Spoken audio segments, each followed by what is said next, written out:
வருஷம் வாக்குத்தத்தம் எனக்கு தெரியாது. இங்க வந்தோடனையும் சொன்னாங்க, சொன்னீங்கல்ல, என்ன சொன்னீங்க? ஏன்னா எனக்கு தெரியாது. நீ வந்தோடனே கேட்டேன் தம்பிகிட்ட என்ன சொன்னாங்க. பிலிப்பியர் படிக்க, தம்முடைய ஐஸ்வர்யத்தின்படியே உங்கள் குறைவுகளை எல்லாம் குறைவுகளை நிறைவாக்குவார். இந்த வருஷம் அதை செய்வாரா? அப்போ ஒவ்வொரு நாளும் ஒவ்வொரு வாரமும் சபைக்கு வரும்போது இந்த வருட வாக்கு தத்தத்தின் நினைவோடு வரோமா? இன்னைக்கு எந்த குறைவு, இந்த வருஷம் என்கிட்ட இருக்கிற எல்லா குறைவையும் என்ன செய்ய போறாரு? நிறைவாக்க போறாரு. அப்போ ஒவ்வொருத்தரும் வரும்போது ஏதாவது ஒரு குறைவை இது வரைக்கும் நிறைவாக்கி இருக்காரா? 1.5 மாசம் ஓடிச்சா, 2 மாசமா, 1 மாசம் ஓடிச்சா, 1 மாசம் ஓடிடுச்சு. இந்த 1 மாசத்துல ஏதாவது ஒரு குறைவை நிறைவாக்கி இருக்காரா? என்ன யோசிக்கிறீங்க? நிறைவாக்கி இருக்கார் 1 மாசத்துலயே. இந்த 1 வருஷத்துல ஃபுல்லா ஆண்டவர் கம்ப்ளீட்டா பாஸ்டர் சொன்ன மாதிரி இந்த வருஷம் எல்லாம் புதிதா இல்லை அப்படியா? முடியும் போது சொல்ல முடியாது. மார்ச் மாசத்துலயே நடந்துரும் ஃபுல்லா. ஏன் வருஷம் முடிவு வரைக்கும் சொல்லுங்களேன். ஆமா, ஏமா நீங்க வேற வருஷம் முடிவுக்குள்ளன்னு, மார்ச்சுக்குள்ளே எல்லாம் நிறைவாயிடும். ஆமே. பிரசங்கி 5ல அந்த 1வது வசனம்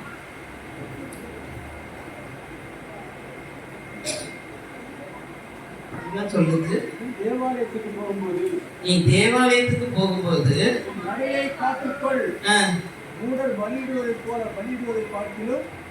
படிக்க, மைக்ல படிக்க முடியாதா? சத்தமா. நீ தேவாலயத்துக்கு போகும்போது நடையை காத்துக்கொள். மூடர் பலியிடுவது போல பலியிடுவதை பார்க்கிலும் செவி கொடுக்க சேருவதே நகம். தாங்கள் செய்கிறது தீமை என்று அறியாதிருக்கிறார்கள். இது சாதாரணமா இருக்கிற மாதிரி இருக்கு. அப்போதான் ஒரு வசனத்தை எடுத்தா கொஞ்சம் எல்லா மொழிபெயர்ப்புலையும் அதை படிப்பேன். அதனாலதான் எனக்கு பைபிள் படிக்கவே நேரம் ஆயிடும். சரியான ஒரு அர்த்தத்தை எடுக்க முடியும். இதுல போட்டிருக்கு, நீ தேவாலயத்துக்கு போகும்போது ஒரு நடையை காத்துக்கொள். ஊடல் பலியிடுவதை போல பலியிடுவதை பார்க்கிறோம் செவி கொடுக்க. அதாவது நீ கத்துக்கணும்னு போ. Go to learn அப்படின்னு ஆங்கிலத்துக்கு போட்டுப்போம். நீ கத்துக்கணுன்ற மனசோட ஆலயத்துக்கு போ. சும்மா ஏதோ ஆலயத்துக்கு ஞாயிற்றுக்கிழமை ஆலயத்துக்கு போகணும்னு போகாத. இன்னைக்கு ரொட்டீனா இருக்காத. நீ போகும்போதே ஆண்டவரே என்ன பேச போறீங்க, எந்த குறையை இன்னைக்கு சொல்ல போறீங்க, எதை நான் மாற்றணும்னு என்கிட்ட எதிர்பார்க்குறீங்க. அப்ப ஆண்டவர் சொல்றார், இந்த அதான் அந்த லேர்ன் பண்றதுக்கு கத்துக்கணும்ன்றதுக்காக நீ போ. தாங்கள் செய்கிறது தீமை என்று அறியாது இருக்கிறார்கள்னா, அந்த கத்துக்காதவங்க என்ன செய்வாங்களாம்? எல்லாம் போதும் என்னைக்கு போல போயிட்டு தோத்திரம் பண்ணிட்டு வந்துருவாங்களாம். ஆனா அவங்க வாழ்க்கையில பல தீமையான காரியங்களை செஞ்சிட்டு இருப்பாங்களாம். அது தவறுங்கிறத உணர்த்தப்படாமையே அவங்க வாழ்க்கையை ஓட்டிட்டு இருப்பாங்க. ஏன்னா ஞாயிற்றுக்கிழமை எந்த உணர்வு இல்லாம வராங்க? சொல்லுங்க, வாய்ப்பிள்ளைய வாய்த்தவங்க சொல்லுங்களேன். நீ சொல்லுப்பா, நீ மைக்ல சொல்லு பார்க்கலாம். எந்த உணர்வு இல்லாம வராங்க? ஏன் அவங்க என்னத்தினால சொல்லு, சும்மா உனக்கு தெரிஞ்சு சொல்லு, வாசிக்கிற மாதிரி. ஏன் அவங்க மாறாமையே இருக்கிறாங்க இந்த வசனத்துலன்னு சொல்லு. மைக்கு கத்துக்காததுனால, கத்துக்கணுங்கிற மனசு இல்லாதனால, அந்த வார்த்தை என்ன செய்யாது, அவங்களுக்குள்ள போகாது. அப்ப அவங்க வாழ்க்கை மாறாது, அவங்களுக்குள்ள குறைவு நிறைவு ஆகாது. ஒரு வாலிபம் வரான், நம்மளுக்கு தெரியும் வேதத்துல, ஆண்டவர்கிட்ட நான் எல்லாம் செய்யறேன் அப்படிங்கிறான். ஆனா குறைவு யாருக்குதான் தெரியும்? நம்மளுக்கு எப்பவுமே நம்ம நல்லவங்க தாங்க. ஆமா, அப்படித்தானே? யாராவது சொன்னா ஆமா, வீட்டுக்காரன் சொன்னா வீட்டுக்காரன் தெரியல, நான் தான் சரிப்போம். அது மாதிரி வீட்டுக்காரங்களும் நான் தான் சரி, அவ சரியில்லை. எல்லாருக்கும் அப்படித்தான்.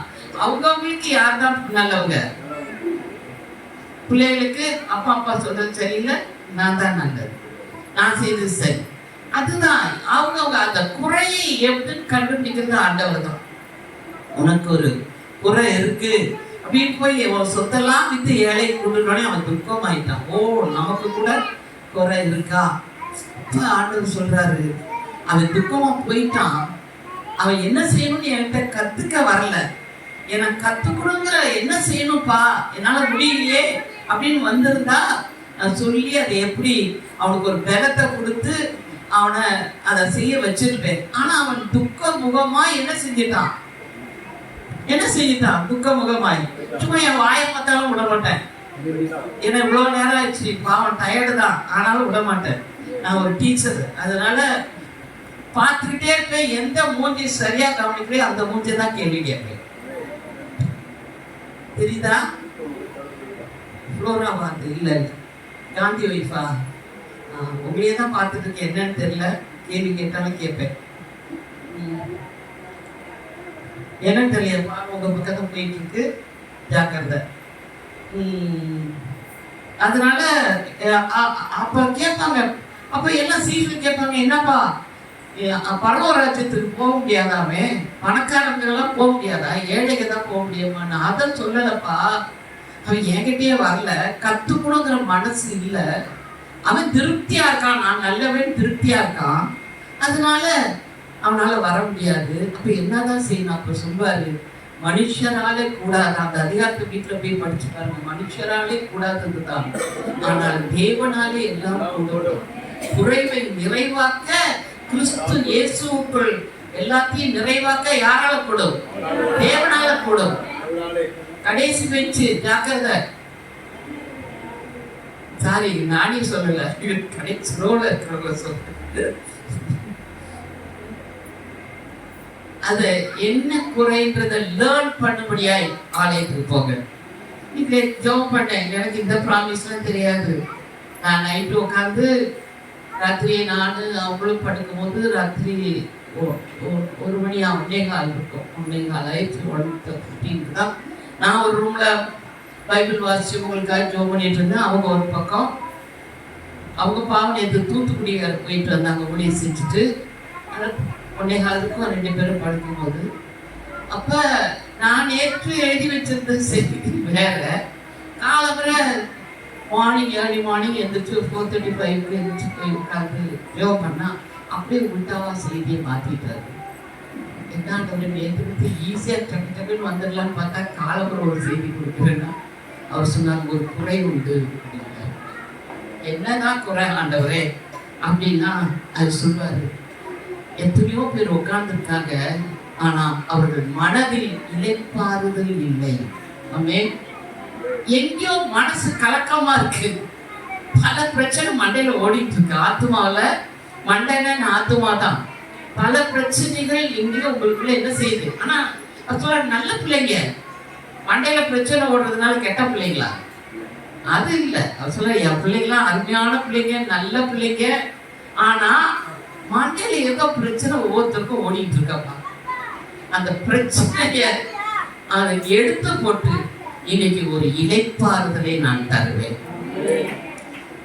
I will give you rest அப்படிங்கிற ஆண்டவர், நான் உங்களுக்கு இன்றைக்கு ஒரு இளைப்பாறுதலை தருவேன். ஆமென்.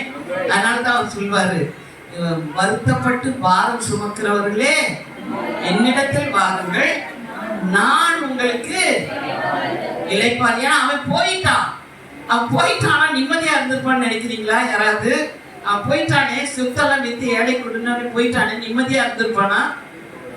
பயிர் சொல்லணும் ஏதாவது அப்படி சொல்லியிருக்கு. இந்த சைடு வரமாட்டேங்குது, இந்த சைடு சுமாட்டா இருக்காங்க, இந்த சைடு பதில் வரணும். அதுவும் வாழைய பிள்ளையும் வாயை மூடவே கூடாது, எல்லாரும் வாயும் பார்ப்பேன் நான், பதில் டக்கு டக்குன்னு வரணும். அப்ப அவன் அந்த சொத்தை விற்க மாட்டேன்னு போயிட்டானே, அவன் போயிட்டான், நிம்மதியா தூங்கி இருப்பான்னு நினைக்கிறீங்களா? அங்கே மறுபடியும் இல்லை, இங்கதான் வருது, இன்னும் இங்கே வரல. தூங்கி இருக்க மாட்டானா?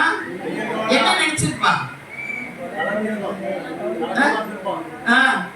என்ன செய்யறது, இப்படி சொல்லிட்டாரு. பரலோக ராஜ்யத்துல அவனுக்கு இடம் இல்லையா? நாங்க போலான்னு நினைச்சிட்டு இருந்தோமே, கடைசியில இல்லைன்ட்டாரு. இன்னும் உனக்கு ஒரு குறை இருக்குன்றாரு. இது எப்படி எல்லா சொத்தையும் வித்துட்டு நம்ம இங்க பூமியில சொத்துனாலதான் நம்மளுக்கு மதிப்பே கொடுக்குறாங்க. ரோட்ல நடந்தா இதையும் தூக்கி போட்டு விட்டுட்டா எவன் நம்மள மதிப்பா? என்ன ஓடிட்டு இருந்திருக்கோம் மண்டையில. இளைப்பாறுதல் இல்ல அவனுக்கு. அங்க அவன் நல்லவன் தான், கெட்டவன் இல்ல. அம்மா அப்பாவுக்கு கனம் பண்றானா, ஆண்டவர் கட்டளை எல்லாம் கீழ்படுகிறானா, உபவாசம் இருக்கிறானா, கோயிலுக்கு வர வேண்டிய நல்ல கோயிலுக்கு வரானா, எல்லாத்தையும் நிறைவேற்றுன்னு சொன்னானா. ஆண்டவர் இல்லைன்னு சொன்னாரா? இல்லைன்னு சொன்னாரா? நீ செய்யலன்னு சொன்னாரா? செய்யறேன்னு சொன்னார். இப்பதான் கொஞ்சம் மண்டை அடைஞ்சு இன்னும் வாய் துறக்கல இந்த செய்தி. இவங்க பயங்கரமாக சத்தம் போட்டு சொல்றாங்க. அதனால கடைசியில் என்னாச்சு, அந்த இளைப்பாறுதலை, அந்த குறைவை நிறைவாக்கிட்டா. லேர்ன் பண்ணணும்ன்ற ஹார்ட்டோட கேட்டீங்கன்னா, இருதயத்தோடு கேட்டீங்கன்னா, ஆண்டவர் சொல்வார், குறைவை நான் நிறைவாக்கி உங்களுக்கு இளைப்பாறுதல் தருவேன். மண்டலத்துல ஓடுற இந்த பிரச்சனைய எடுத்து போட முடியல. நான் போடணும்னு தான் நினைக்கிறேன். ஆனா ஒரு பயம், என்ன நடக்க போதோ, நாளைக்கு ஆஸ்பத்திரிக்கு போனா என்னத்த டெஸ்ட்ல சொல்ல போறாங்களோ, சிலருக்கு அந்த பயம் ஓடிட்டு இருக்கு. என்னத்த பிள்ளைகளுடைய வாழ்க்கை இப்படி போயிட்டு இருக்கே, முடிவு என்னாகுமோ, இந்த காரியம் அடுத்து இந்த இந்த வீட்டுல இந்த வேலையெல்லாம் இருக்கே, இதுக்கு ஃபைனான்ஸ் தேவையே, இது எப்படி முடிய போகுது, எல்லாம் மண்டையில ஓடுது. சொல்றாங்க, நீங்க இந்த பாரத்தெல்லாம் வேற வழி இல்லை, என்கிட்ட கொடுங்க, ஒரு பெரிய இளைப்பாறுதலை நான் தரேன். எப்படிதான் ஆண்டவரை கொடுக்கிறது? ஆண்டவர் சொல்றாரு ஆதியாகமம் 2:2, ஆதியாகமம் 2:2, வேகமா படிங்க. 2:2 தேவன் தாம் செய்த தம்முடைய கிரியை 7ஆம் நாளில் நிறைவேற்றி தாம் உண்டாக்கின தம்முடைய கிரியைகளை எல்லாம் முடித்த பின்பு 7ஆம் நாளிலே ஓய்ந்திருந்தார். 7ஆம் நாளிலே ஓய்ந்திருந்தார் அப்படின்னா இளைப்பாறி இருந்தார்னு இருக்கும். அவர் அந்த 7ஆம் நாள் ரெஸ்ட் எடுக்கிறார். அப்ப ஆண்டவர் எல்லாத்தையும் வேக வேகமா செஞ்சுட்டு அந்த பூமியை உண்டாக்கி எல்லாத்தையும் செஞ்சுட்டு ஓய்ந்திருக்கிறார். மனுஷனை 6ஆம் நாள்ல உண்டாக்குறார். 7ஆம் நாள் மனுஷனுக்கு வாழ்க்கையின் முதல் நாள். அவன் கண்ணை திறக்கிறான். அது என்ன, எத்தனாவது நாள் அவனுக்கு? முதல் நாள். முதல் நாள் கண்ணை திறந்தா அவனுக்கு ஒரே ஆச்சரியம். அன்னைக்கு ஏதாவது கவலைப்பட்டிருப்பானா? நாளைய தினத்தை குறித்து, நாளைக்கு நம்ம சாப்பாட்டுக்கு என்ன செய்யறதுன்னு யோசிச்சிருப்பானா? இந்த மரத்தை பார்த்தா ஆப்பிள் தொங்குது, அந்த மரத்தை பார்த்தா அப்படியே இந்த திராட்சை தொங்குது, கொய்யா தொங்குது, எங்க திரும்பினாலும் என்ன, அவன் பசிக்கு நல்ல பழுத்த கனிகள் தொங்குது, அத்திமழம் தொங்குது, எதை வேணாலும் படிச்சு அவன் என்ன செய்யலாம். வாழைப்பழம் எல்லா செவ்வாழையில இருந்து எல்லா வாழையும் தொங்குது. அவனுக்கு கவலையே இல்லை, பார்க்கிறான், எல்லாமே இருக்கு. ஆண்டவர் அந்த முதல் நாளை அவனை இளைப்பாறி இருக்க பண்ணினான். அந்த 7ஆம் நாள் மனுஷனை என்ன செஞ்சிருந்தான்? இளைப்பாறி இருந்தான். எந்த கவலையும் இல்லை அவனுக்கு. நாளைய தினத்தை குறிச்சு கவலைப்படல. ஏன்னா ஆண்டவர் அவனோட தான் இளைப்பாறி இருக்கிறாரு. அவருக்கு வேண்டியது அந்த உறவு தான். அதனால நீயும் இளைப்பாரு, நானும் இளைப்பாரு. அப்பதான் என்ன செய்ய முடியும்? உறவாட முடியும். நீ பிசாம இவர் இளைப்பாரி இருக்கும்போது அவன் ஐயோ இருங்க, நாளைக்கு என்ன செய்யுது நான் பார்த்துட்டு வரேன், நாளைக்கு ஏதாவது சாப்பாட்டுக்கு இருக்கான்னு எல்லாத்தையும் எடுத்து ஃப்ரிட்ஜில் கொஞ்சம் ஸ்டோர் பண்ணிட்டு வரேன்னு சொல்லியிருக்கலாம்ல. இருங்க ஆண்டவரே, கொஞ்சம் இருங்க, இந்த பழம்லாம் நாளைக்கு இருக்குமா, இல்லை காஞ்சி போயிருமா, நாளைக்கு சாப்பாட்டுக்கு என்ன செய்யுது, கொஞ்சம் பழத்தை பறிச்சு ஃப்ரிட்ஜில் வச்சுட்டு, ஃப்ரிட்ஜ் இருக்கா, ஃப்ரிட்ஜில் வச்சுட்டேன்னு சொன்னானா? இல்லை, அவனும் என்ன செஞ்சிருந்தான்? நல்ல தூக்க நேரம். சிலருக்குலாம் கண்ணு அடிக்குது. ஸ்டாண்டப் சிடம் சொல்லவா, எக்ஸசைஸ், கையை கண்ணை திறந்தே போய் பார்க்கலாம். நீங்க மூடவே வேணாம், யாரையும் மூடி ஜெபம் சொல்லணும். கையை உயர்த்தி 1 2 3 எக்ஸசைஸ் செய்ய வச்சுட்டு உட்கார வச்சிடலாமா? அவங்க அங்கேயே நான் சொல்றதுக்கு முன்னாடி 2 பேர் கையை டிசைன் ரொம்ப ஸ்மார்ட் போங்க. அவங்க என்ன செய்யறாங்க, அந்த ஃபர்ஸ்ட் டே அவனுக்கு என்ன செஞ்சிச்சு, ரெஸ்ட் ஆயிடுச்சு. ஆனா இந்த இளைப்பாறுதலை மனுஷன் இழந்துட்டான். அதனாலதான் ஆண்டவர் சொன்னாரு, இந்த 7ஆம் நாளை ஓய்வு நாள்னு மனுஷனுக்கு கொடு. என்னன்னு சொல்ல வர்றாருன்னா, இவன் மனுஷன் அன்னைக்கு அந்த 7ஆம் நாள் அவன் சரீர பிரகாரமா தான், உடல் அளவுல தான் ஓய்ந்திருந்தான். ஆனா அவன் மனசு ஓய்வு இல்லாம தான் இருந்தது. ஆனா ஆண்டவர் எதுக்காக அதை சொல்ல வர்றாருன்னா, இதே போல மனுஷனுடைய மனதும் ஒரு நாள் ஓய்ந்திருக்கும். பாரப்படாம இளைப்பாறி இருக்கும். கவலைப்படாம ரெஸ்ட்ல இருக்க போது, எப்ப நான் சிலுவையில அவனுடைய பாவத்துக்காக பரிகாரம் செஞ்ச உடனேயும், ரத்தம் சிந்தின உடனேயும், நான் அவனுக்குள்ள போன உடனேயும், அவன் அந்த பாரத்தெல்லாம் என்கிட்ட ஒரு நாள் கொடுத்து, இந்த 7ஆம் நாள்ல எப்படி அவனுடைய சரீரம், அன்னைக்கு ஒன்றும் சமைக்க கூட கூடாது, அவன் பாட்டுக்கு ஓய்ந்து இருக்கணும். மண்ணா சாப்பாடா, அன்னைக்கு மண்ணா என்ன செய்யும், நல்லா சேர்த்தே அன்னைக்கு முதல் நாளே சேர்த்தே கொட்டிடுவாராம். 6ஆம் நாளே என்ன செய்வாராம், 7ஆம் நாளுக்குரிய மண்ணாவையும் என்ன செஞ்சிருவாராம், சேர்த்தே கொட்டிடுவாராம். அதனால 7ஆம் நாள் என்ன சாப்பிடுறதுன்னு கவலை என்ன செய்யாதான் மனுஷனுக்கு இருக்காதான். மத்த நாள்லாம் முதல் நாள் சேர்த்து வச்சா என்ன செய்யுமா, மண்ணா என்ன ஆகும், வீணா போயிடும், கெட்டு போயிடும் இல்ல. மத்த நாளெல்லாம் நான் 3ஆம் நாள் 2ஆம் நாள் தான் மண்ணா உளுந்த மண்ணாவை எடுத்து வச்சா என்ன செய்யறோம், நாரி போயிடும். ஆனா 6ஆம் நாள் எடுத்து வைக்கிற மண்ணா மட்டும் டபுள் மடங்கா கொட்டுவாரு. அப்ப என்ன சொல்ல வர்றாரு ஆண்டவர், நீ ஓய்ந்து இருக்கிற நாள்ல உனக்கு கவலை இருக்க கூடாதுடா. உன் மனசுல சாப்பாட்டுக்கு என்ன செய்வோம்னு பயம் இருக்கக்கூடாது. அன்னைக்கு சொல்ற போய் விறகு கூட பொறுக்காத. ஏன் விறகு பொறுக்கிறான், அடுப்பு இருந்தாதானே இன்னைக்கு சாப்பாடு, அன்னைக்கு தேவைக்கு அதுதானே. அவ சொல்ல அடுப்பு பொறுக்காத, இதே நல்ல ஓய்ந்துரு. இதே மாதிரி மனசுல ஓய்ந்திருக்கும்படியாய் ஒரு நாளை நான் மனுஷனுக்கு கொடுக்க போறேன். அதனால அவர் அந்த 7ஆம் நாளை ரொம்ப ஹோலி, பரிசுத்தப்படுத்துவாயாக பாரு. அதை நான் நினைச்சிருக்கிற அந்த ஓய்வை மனுஷன் அனுபவிக்கணும். மனசளவுல அவன் பாரப்படக்கூடாதுன்றது ஆண்டவருடைய ஆசை. மனுஷன் ஓய்ந்து இருக்கணும், மனசளவுல அவனுக்கு அந்த பாரம் இருக்கக்கூடாது. அதனால அவன் யாத்திராகமம் 31ல 13ல இருந்து படிங்க.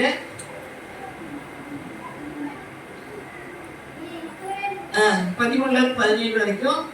நீ இஸ்ரவேல் புத்திரரை நோக்கி, என் ஓய்வு நாட்களை ஆசரிக்க வேண்டும், உங்களை பரிசுத்தப்படுத்துகிற கர்த்தர் நான் என்பதை நீங்கள் அறியும்படி இது உங்கள் தலைமுறை தோறும் எனக்கும் உங்களுக்கும் அடையாளமாய் இருக்கும்.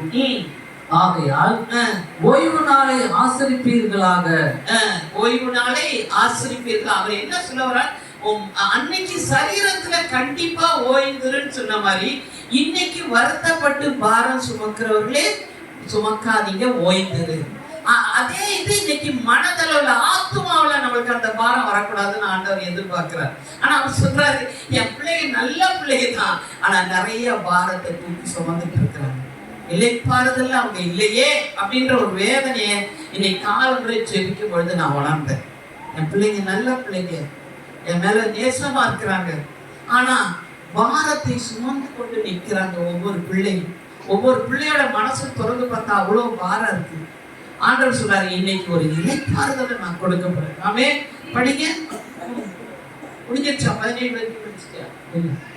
ஆகையால் ஓய்வு நாளை ஆசரிப்பீர்களாக, அது உங்களுக்கு பரிசுத்தமானது, அதை பரிசுத்த குலைச்சல் ஆக்குகிறவன் கொலையுண்ண கடவன். கொலையுண்ண கடவன். ஏன்னா அன்னைக்கு அவர் சொல்றாரு, நீ இந்த பழத்தை சாப்பிட்டா செத்துருவே பாரு. அதே மாதிரி அவர் சொல்றாரு, நீங்க மனசுல ஓய்வு இல்லாம பல நினைவுகளை போட்டு கலங்கிட்டு இருந்தீங்கன்னா உங்க ஆத்மாவும் என்ன செய்யும், கொலை செஞ்சா எப்படி செத்து போயிடுற மாதிரி உங்க ஆத்மாவும் சரியான வழி அறிந்து கொள்ள முடியாது. அவ்வளவு ஸ்ட்ரிக்டா அந்த ஓய்வு நாளை குறிச்சு ஆண்டவர் இருப்பார். அதே இதுலதான் இன்னைக்கு ஆண்டவர் சொல்றார், உங்க மனது ஏன் ஓய்ந்திராம இவ்வளவு பாரங்களை சுமந்திருக்கு, இவ்வளவு கவலைகளை சுமந்திருக்கு, இவ்வளவு பிரச்சனைகளை யோசிச்சுக்கிட்டே நீங்க இருக்கீங்களே வீட்டுல வாழ்க்கையில. ஆண்டவருடைய ஏக்கம் அதுதான். இது எல்லாத்தையும் என்கிட்ட வைக்கணும். ரூத்துடைய மாமியார் சொல்வா, அவ ரூத்து போய், நீ ரூத்து 3:18 இன்னைக்கு எங்க போனே, அவன் கொடுத்த கோதுமையெல்லாம் கொண்டு மாமியார்கிட்ட கொடுத்தா. உடனே மாமியார் வெறுமையா இருக்கிற உன் மாமியார் கொடுப்பார். அவ வெறுமையாய் குறைவாய் இருந்தத அவ கோதுமை மருமக கொடுத்தோடனே அவளுக்கு ஆச்சரியம், இந்த குறைவை நிறைவாக்குகிறார் ஒருத்தர் இருக்காரேன்னு கேட்பா. அப்பதான் அவ சொன்னோடனே அவ என்ன சொல்லுவா, 3:18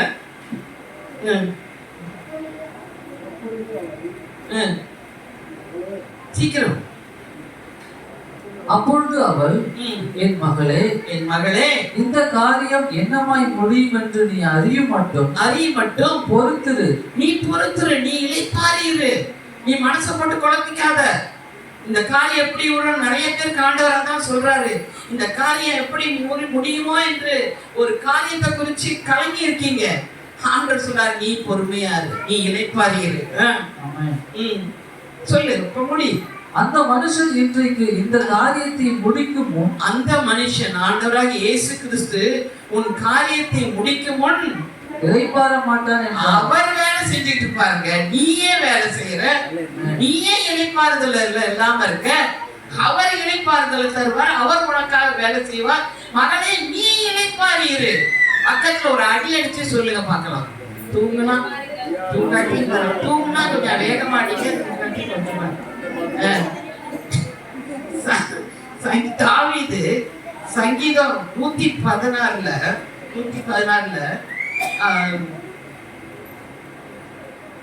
படிங்க. அவர்கிட்ட அதுதான் ஒண்ணு, அவ்வளோ பிரச்சனை இருக்கும், அவ்வளோ காரியம் இருக்கும், ஆனா அந்த இளைப்பாறுதலை விட்டுறவே மாட்டார். சங்கீதம் 116 படிங்க. கர்த்தர் என் சத்தத்தையும் என் விண்ணப்பத்தையும் கேட்டதினால் அவரில் அன்பு கூறுகிறேன். அவனுக்கு அந்த நான் செஞ்சிருக்க ஜெபத்தை அவரு கேட்கிறாருன்ற அந்த நிச்சயம், அது நிச்சயம் இல்லாட்டிதான் நம்ம கலங்குவோம். ஆனா தாவீதுக்கு அந்த நிச்சயம் இருக்கு. அவர் தமது செவியை எனக்கு சாய்த்தபடியால் நான் உயிரோடு இருக்கும் அளவும் அவரை தொழுது கொள்ளுவேன். மரண கட்டுகள் என்னை சுற்றி கொண்டது, பாதாள இடுக்கண்கள் என்னை பிடித்தது, இக்கட்டையும் சஞ்சலத்தையும் அடைந்தேன். அப்பொழுது நான் கர்த்தருடைய நாமத்தை தொழுது கொண்டு, கர்த்தாவே என் ஆத்துமாவை விடுவையும் என்று கெஞ்சினேன். என் ஆத்துமாவை, அவன் சொல்ற இதுல ஆங்கில சொல்ற, I cried out to the Lord, God come and save me. என் ஆத்துமால நிறைய பாரம் ஏறிக்கிட்டே இருக்கு, நிறைய கவலை ஏறிக்கிட்டே இருக்கு. ஆண்டவரே இந்த கவலையில இருந்து என்னை விடுவிச்சிருங்கன்னு அவன் சொல்றானா. கர்த்தர் கிருபையும் நீதியும் உள்ளவர். அவன் சொல்றான், அவர் உண்மையாவே he was kind, ரொம்ப நல்லவர், so gracious to me, ரொம்ப அன்பானவர். நம்முடைய தேவன் மன உருக்கமானவர். கர்த்தர் கபடற்றவர்களை காக்கிறார். நான் மெலிந்து போனேன், அவர் என்னை ரட்சித்தார். நான் உடைஞ்சு போயிட்டேன். மெலிந்து போனேன்னா என்ன, என் வாழ்க்கையில இந்த கவலையினாலும் பிரச்சனையினாலும் நான் உடைஞ்சு போயிட்டேன். ஆனா ஆண்டவர், but he answered me and came to my rescue. ஆனா ஆண்டவர் எனக்கு பதில் கொடுத்தார். என் ஆத்துமாவே கர்த்தர் உனக்கு நன்மை செய்தபடியால், கர்த்தர் உனக்கு நன்மை செய்தபடியால் நீ உன் இளைப்பாறுதலுக்கு திரும்பு, நீ உன் இளைப்பாறுதலுக்கு திரும்பு. ஆண்டவர் நீங்க சொல்ல வர்றது அதுதான். கர்த்தர் எல்லாம் பக்கத்துல பார்த்து சொல்லுங்க, ஒரு கர்த்தர் அந்த வசனத்தை சொல்லுங்க.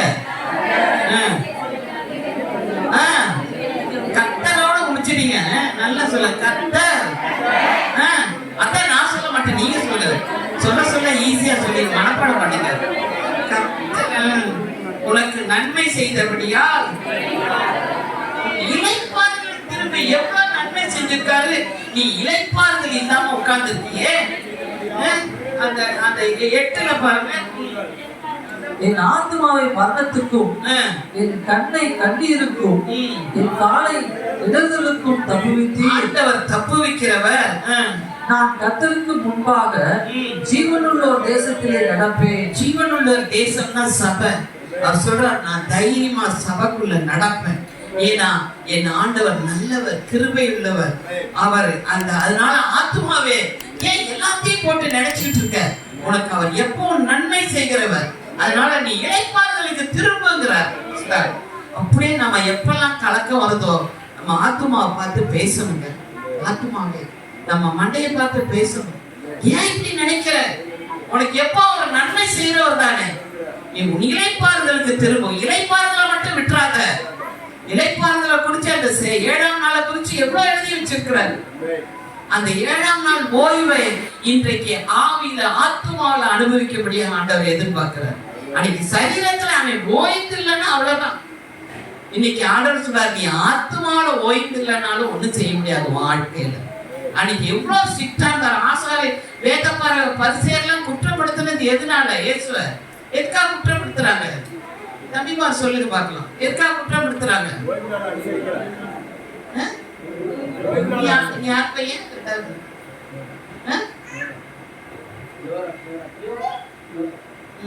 கவனிக்கலையா? எதனால என்ன சொல்ல வந்த? ஓய்வுனாலே. அந்த அனுசரிக்கலையே இயேசுன்றதான் குற்றம். ஏன்னா அவ்வளவு கண்டிப்பு இந்த ஓய்வு நாளை அனுசரிக்கணும்னு. இன்னைக்கு ஆண்டவர் ஆத்துமால ஓய்ந்துருன்னு சொல்றாரு. எவ்வளவு தூரம் ஓய்ந்து பக்கத்துல பார்த்து கேளு, மனசுல ஓய்ஞ்சிருக்கியா? இல்லை ஓயாம நினைச்சுக்கிட்டு இருக்கிறியா?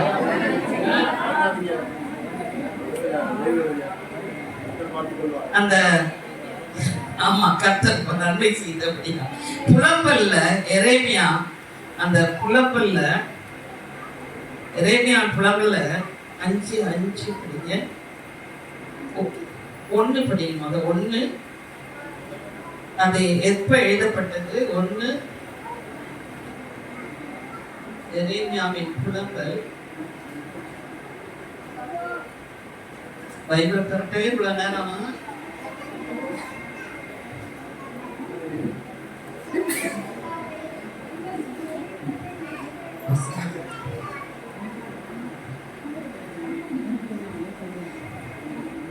புலம்பல் எங்க இருக்குப்பா? புதிய ஏற்பாடுல பாருங்க.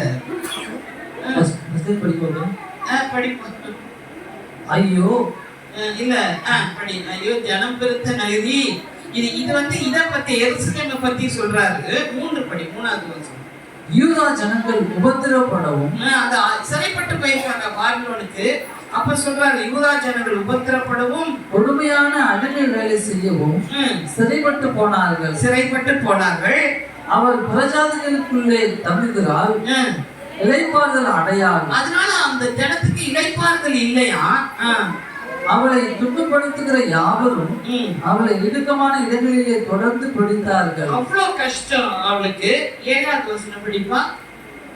தனக்கு சிறுமையும் தப்புவிப்பும் உண்டாகிய நாட்களிலே எருசலேம் பூர்வ படிங்க. நீங்களே படி. அவர் படிச்சாலும் நீங்களும் படிங்க வாய் விட்டு.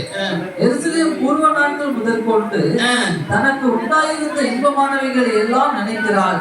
இப்ப அவளுக்கு ஒண்ணு இல்ல, பல கஷ்டம் வாழ்க்கையில.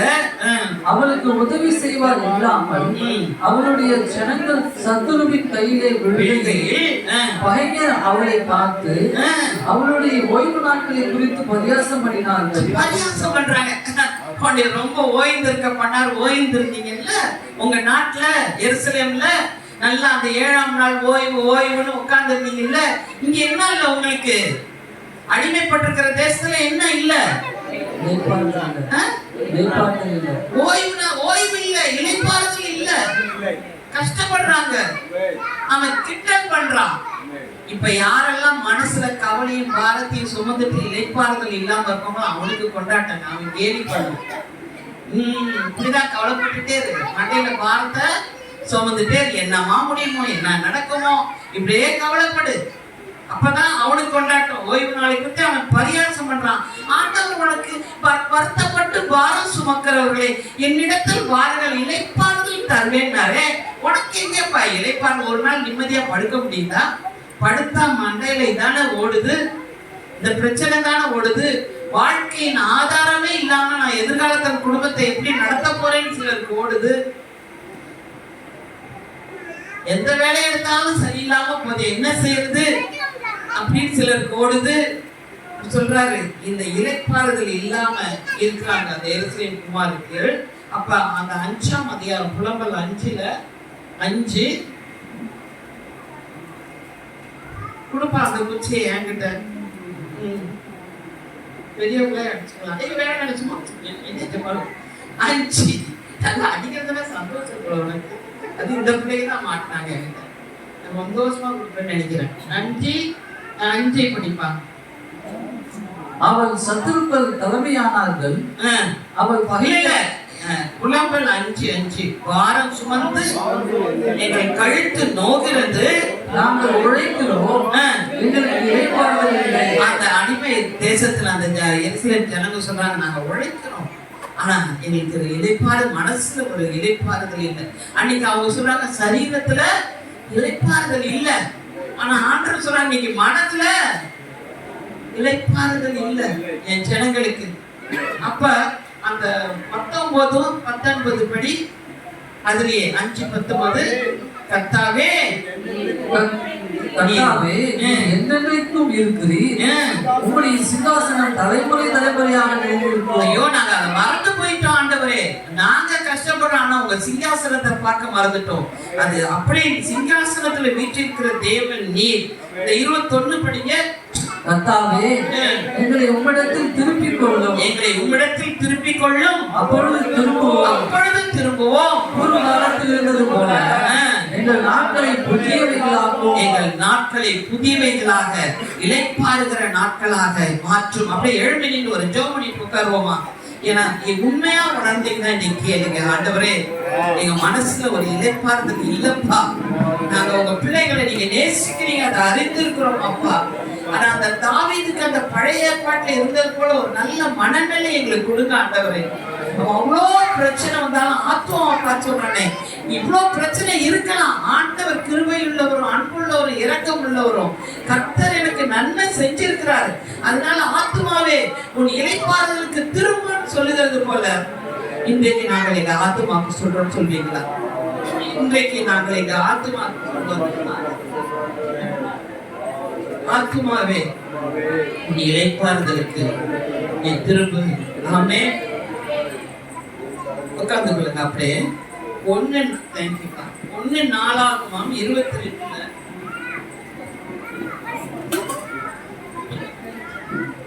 இது 1 நாளாகமம் 22 6ல இருந்து 10 வரைக்கும் தாவீது சொல்வாரு.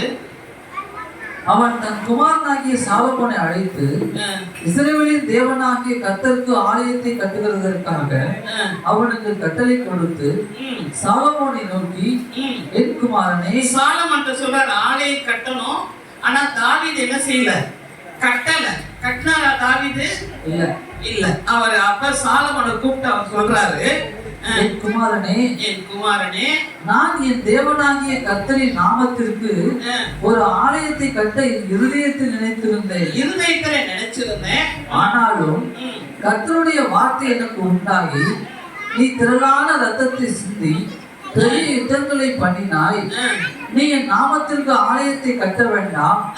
எனக்கு முன்பாக மிகுதியான ரத்தத்தை தலையிலே சிந்த பண்ணினாய். இதோ உனக்கு பிறக்க போகிற குமாரன் அமைதியுள்ள புருஷனாய் இருப்பான். சுற்றி சொல்றாரு. ஏன் அப்படின்னா, நீ எப்ப பாரு உனக்கு யுத்தப்பா, உன்னை சுற்றி என்ன நடந்துட்டே இருந்தது. அவன் ராஜாவாகிற வரைக்கும் யுத்தம். இவன் பெலிஸ்தீனை அடிக்கிறான், அமலேக்கியை அடிக்கிறான், அவன் அடிக்கிறான். அப்ப அவனுக்கு மனசுல எப்பப்பா என்ன ஓடிட்டு இருக்கோம்? அமலேக்கி எந்த பக்கம் இருந்து வருவான், இவன் பெலிஸ்தியர் எந்த பக்கம் இருந்து வருவாங்க, சவுல் எந்த பக்கம் இருந்து வருவாங்க. மண்டையில நிம்மதியே இல்லை, இளைப்பாறுதலே இல்லை. அவர் சொல்றாரு, இளைப்பாறுதல் இல்லாதவனால கட்ட முடியாதுப்பா. அதோட ரத்தம் சிந்துற நேரங்களும் வந்துருது. அவர் சொல்றாரு, வேற வழி இல்லை. இதனால எரிச்சல் அடைஞ்சு பல பேரை நம்ம என்ன செய்வோம்? நம்ம அறியாமையே குற்றப்படுத்துவோம். அவருடைய ரத்தம் குற்றப்படுத்தும் போது சகோதரி குற்றப்படுத்துகிறோம், ரத்தம் சிந்துறான். அது மாதிரி கொலை செய்யறான் இருக்கு. அந்த மாதிரி பல நேரங்கள் நம்ம அறியாம இந்த மனசு வேதனையில அநேகரும் குற்றப்படுத்தி ரத்தம் சிந்துகிறவர்களாகவும் மாறிடுறோம்.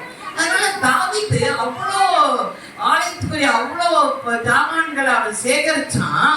ஆனா ஆலயத்தை கட்ட முடியல. இன்றைக்கு பல பேர் நீங்க நினைக்கலாம், அங்க போய் ஆண்டவரை பத்தி சொல்லும் பொழுது நல்லா தான் கேட்கிறாங்க, ஆனா ஏன் அவங்க ஆலயத்துக்குள்ள வரமாட்டேங்கிறாங்க?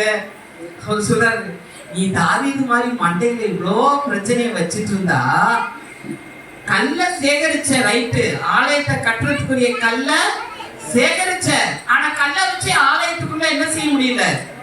கட்ட முடியல. பத்தியா காரணம் என்ன நினைக்கிறியா? போறேன், என்ன ஆசீர்வாதம், நான் போறேன் கேட்கிறாங்களா? வார்த்தையெல்லாம் கேட்கதான் செய்யறாங்க. ஆனா சர்ச்சுக்குள்ளதான் என்ன செய்ய மாட்டேங்கிறாங்க? வர மாட்டேங்க. ஏன் வர மாட்டேங்கிறாங்கள சொல்றாரு. சொல்லுங்க, ஏன் வர மாட்டேங்கிறாங்க? சொல்லுங்க. என் மண்டைக்குள்ள நிறைய பிரச்சனை ஓடுதே அம்மா, என்ன செய்ய சொல்றீங்க? அதனால நீ நல்லாதான் சேகரிக்கிறப்பா, ஆனா கொண்டாந்து வச்சு கட்ட முடியலையே. அவ காலையில் அப்புறம் என்ன சொல்ற, 10 வரைக்கும் படிச்சிருப்பா. இதோ உனக்கு பிறக்க போகிற குமாரன் அமைதியுள்ள புருஷனாய் இருப்பான். அமைதி சமாதானம் இருக்கும். சுற்றிலும் இருக்கும் அவன் சத்துருக்களை எல்லாம் விலக்கி அவனை அமர்ந்திருக்க செய்வேன். ஆகையால் அவன் பேர் சாலமோன் எனப்படும். அவன் நாட்களில் இஸ்ரவேலின் மேல் சமாதானத்தை அமெரிக்கையும் அருளுவேன். சமாதானத்தையும் அமெரிக்கையும் எப்ப நம்ம மனசுக்குள்ள ஒரு சமாதானமும் அமெரிக்கையும் இளைப்பாறுதல் வருதோ அப்பதான் என் கல்ல கொண்டாந்து ஆலயத்தை கட்ட முடியும். நல்லாதான் சேர்த்தாரு, நல்லாதான் போய் சுவிசேஷம் சொல்றீங்க, ஏன் சர்ச்சுக்குள்ள கொண்டாட முடியல? அந்த கல்லை வச்சு அவர் சொல்றாரு, ஜீவனுள்ள கற்களை இசைந்த மாளிகையாய் கட்டுறாரு. அவர் சொல்றாரு, அமெரிக்கையா இளைப்பாறுதலா இருக்கிற மனுஷன் கட்டுவான். நீ நல்ல பிள்ளைதான், தாவீது இருதயத்துக்கு ஏற்றவன் தானே, அப்படிதானே? சொல்லுங்க, தாவீது பக்கத்துல பார்த்து சொல்லுங்க, நீ தாவீது தாயா, ரொம்ப நீ குறையா நினைச்சுக்கிறாத, நீ தாவீது தான், இருதயத்துக்கு ஏற்றவன் தான். ஆனா என்ன பண்றது, இந்த பக்கம் பிலிஸ்தரை பாக்குற, அமலேக்கிய பாக்குற, அவளை பாக்குற, மண்டையில படுத்தாலே என் ஆண்டவரே அப்படிங்கிற, இளைப்பாறுதல் இல்ல, நல்ல ஆலயத்துக்கு வேண்டியதெல்லாம் சேர்க்கிற, கல்லெல்லாம் கண்டுபிடிக்கிற, ஆனா வச்சு கட்டளை கட்ட முடியலையே, ஜீவனுள்ள மாளிகையா கட்ட முடியலையே. நான் அவனுக்கு அவர் 10 படிச்சீங்களா, என் நாமத்திற்கு அவன் என் நாமத்திற்கு ஆலயத்தை கட்டுவான். அவன் எனக்கு குமாரனாய் இருப்பான். நான் அவனுக்கு பிதாவாய் இருப்பேன். இஸ்ரவேலை ஆளும் அவனுடைய ராஜாங்கத்தின் சிங்காசனத்தை என்றென்றைக்கும் நிலைப்படுத்துவேன் என்றார். என்றென்றைக்கும் நிலைப்படுத்துவேன் என்றார். ஆமென். அதே இது 17-19. தன் குமாரனாகிய சாலமோனுக்கு உதவி செய்ய தாவீது இஸ்ரவேலின் பிரபுக்கள் அனைவருக்கும் கற்பித்து சொன்னது, உங்கள் தேவனாகிய கர்த்தர் உங்களோடு இருந்து 4 திசையிலும் உங்களுக்கு இளைப்பாறுதலை தந்தார் அல்லவா? இனி இன்னைக்கு பரிசுத்த ஆவியானவர் நல்ல மண்டையில இருக்கிறதெல்லாம் வைப் அவுட் பண்ணி போறாரு, எல்லாத்தையும் கிளியர் பண்ண போறாரு. ஆனா அப்புறம் கேள்வி கேட்பாரு, நான் இளைப்பாறுதலை தந்தேன் அல்லவா? தேசத்தின் குடிகளை என் கையில் ஒப்புக்கொடு. சாலமோன் சொல்றார், ஒப்பு கொடுத்தார். கர்த்தருக்கு முன்பாகவும் அவருடைய ஜனத்திற்கு முன்பாகவும் தேசம் கீழ்ப்பட்டிருந்தது. இப்பொழுதும் நீங்கள் உங்கள் இருதயத்தையும் உங்கள் ஆத்துமத்தையும் உங்கள் தேவனாகிய கர்த்தரை தேடுகிறதற்கு நேராக்கி கர்த்தருடைய உடன்படிக்கை பெட்டியையும் தேவனுடைய பரிசுத்த பணிமுட்டுகளையும் கர்த்தருடைய நாமத்திற்கு கட்டப்படும் அந்த ஆலயத்திற்கு கொண்டு போகும்படி நீங்கள் எழும்பி தேவனாகிய கர்த்தரின் பரிசுத்த ஸ்தலத்தை கட்டுங்கள் என்றார். இப்ப இளைப்பாறுதல கட்டளை இட்ட பிற்பாடு நீங்க அநேகர் உங்க ஆலயத்துல அநேக ஆத்துமாக்களை கொண்டு வந்து இந்த சபைகளை கட்ட போகிறீர்கள். ஆமே. அதுக்குதான் ஆண்டவர் இந்த நாட்கள்ல உங்க 1 ராஜாக்களின் புஸ்தகம் 5வது அதிகாரம் 1-5 சாலமோன் சொல்றாரு. 1 ராஜாக்கள் 5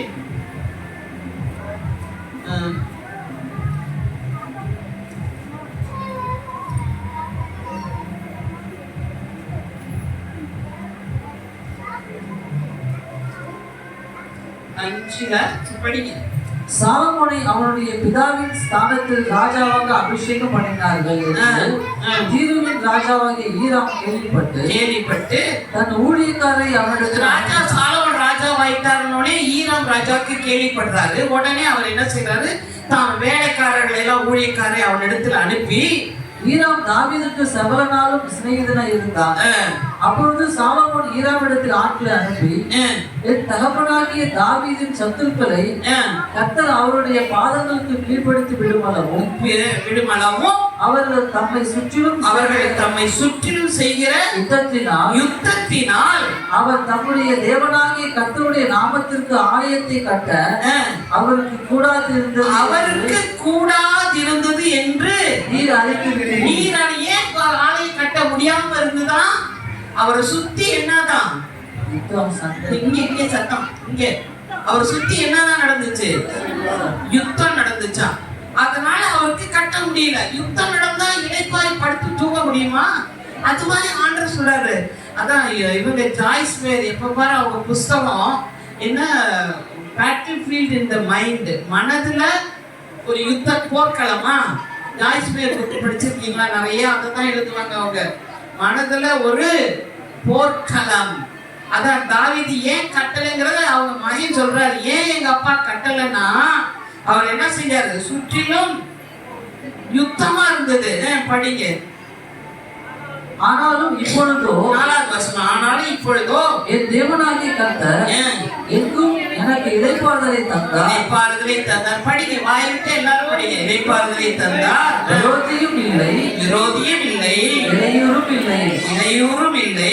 ஆகையால் நான் உன் ஸ்தானத்தில் உன் சிங்காசனத்தின் மேல் வைக்கும் உன் குமாரனே என் நாமத்திற்கு ஆலயத்தை கட்டுவான் என்று கர்த்தர் என் தகப்பனாகிய தாவீதிடத்தில் சொன்னபடியே என் தேவனாகிய கர்த்தரின் நாமத்திற்கு ஆலயத்தை கட்ட வேண்டும் என்று இருக்கிறேன். ஆமென். அவர் சொல்றான், எங்க அப்பா சொன்னாரு, இப்ப இளைப்பாறுதல் கொடுத்துட்டாருப்பா.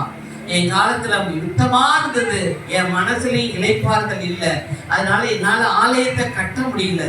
இளைப்பாறுதல் எப்ப வருதோ அப்பதான் ஆலயத்தை கட்ட முடியும். ஆமென். ஏன் சபைகள் எழும்பல, ஏன் சபைகள் ஆத்துமாவில சேரல அப்படின்னா, நம்ம மனசுல இளைப்பாறுதலாட்டி எந்த ஆத்துமாவும் வராதுங்க. ஆனா சேகரிச்சான், பாவம் கஷ்டப்பட்டு போனான், போய் எவ்வளவு ஜாமான கல்ல எடுத்து வச்சான், மரத்தை சேகரிச்சான், எல்லாம் செஞ்சீங்க. ஆத்துமாக்களை சந்திப்பீங்க, உழைக்காம இல்ல, நீங்க சந்திக்கிறீங்க, உழைக்கிறீங்க, பேசுறீங்க, ஆனா கொண்டாந்து சேர்க்க முடியலையே, ஆலயத்தை கட்ட முடியலையே. சாலமன் அந்த பிரதிஷ்டை எப்ப சொல்வாரு? 8வது அதிகாரம் 54 இருந்து 61 வரைக்கும். 8வது அதிகாரம்.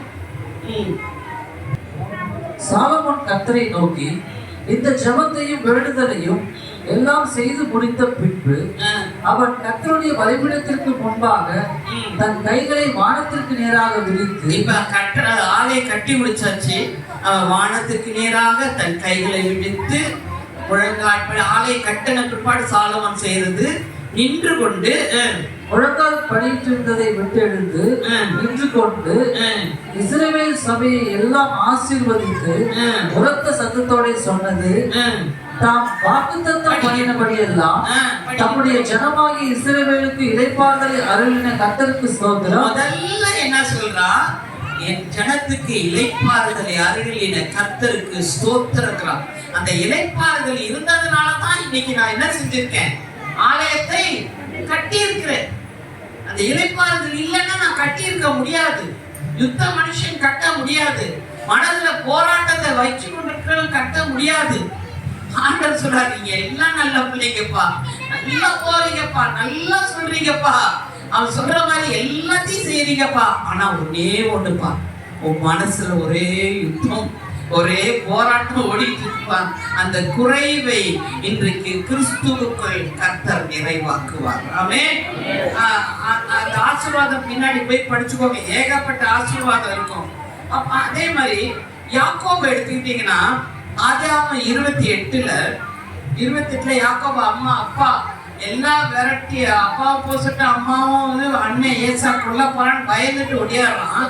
28வது அதிகாரம் 10ல இருந்து 22 வரைக்கும் இருக்கு.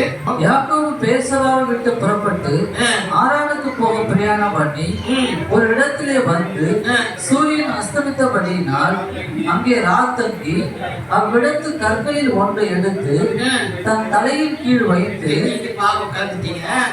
அங்கே நித்திரை செய்யும்படி படுத்து கொண்டான். அங்க இளைப்பாறுதல் இல்லாம ஒருத்தன் வரான். அந்த இளைப்பாறுதல் இல்லாம வரேன் ஒரு கல் எடுத்து தலையில வச்சு படுக்கிறான். அது வேற எந்த கல்லு இல்ல, ஆண்டவராகிய இயேசு கிறிஸ்து தான். அந்த கல்லை வச்சு படுக்கும் போது அன்னைக்கு ராத்திரிக்கு அவனுக்கு ஒரு கனவு. அது படிங்க, அது 22ல. அங்கே அவன் ஒரு சொப்பனம் கண்டான்.